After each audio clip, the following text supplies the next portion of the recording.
songa vaba operatsiooniga. Vaba songa opereerimine.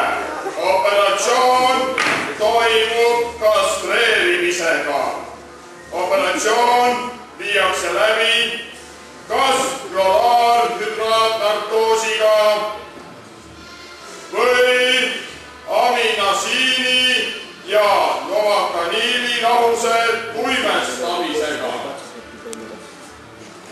Steriili asendis fikseeritud loomal puhastatakse ja desinfitseeritakse operatsiooniväli.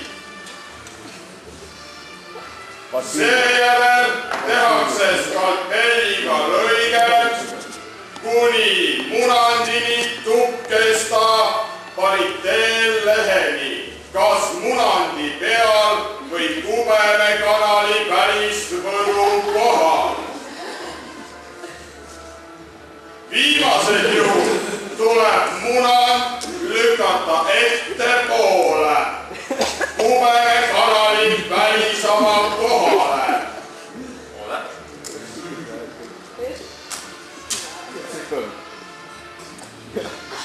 Lõige peab olema nii pikk, et sellest munand koos kestadega läbi mahuks.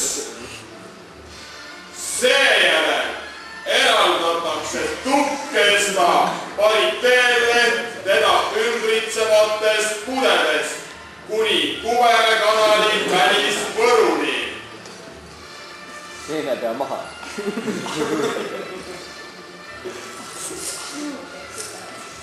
Selleks haaratakse ühe käe sõrmedega tukkesta pariteellehega kaetud munad ning pööratakse seda seemneväedi pikitelge ümber, kuni samaaegselt teise käe sõrmedega lükatakse enne songa sisu tagasi kõhuõõnde ning seejärel rebitakse tuppekesta pariteelleht.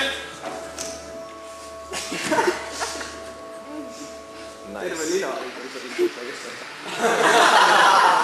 Hästi magab. Tukkesta pariteellehega kaetud seemneväed ligeteeritakse pika siidi, kaproni, lavsaani või mõne muu õmblusniidiga hästi kõhuseina lähedalt ning niidi üks haru viiakse ülalt poolt ligatuuri seemneväedist läbi ja sõlmitakse. Siit lõigatakse kääride või skalpelliga 1–1,5 sentimeetrine ülalpool ligatuuri munand koos tukkesta pariteellehega läbi ja see eemaldatakse. Ja sellest on kogu operatsiooni võlu.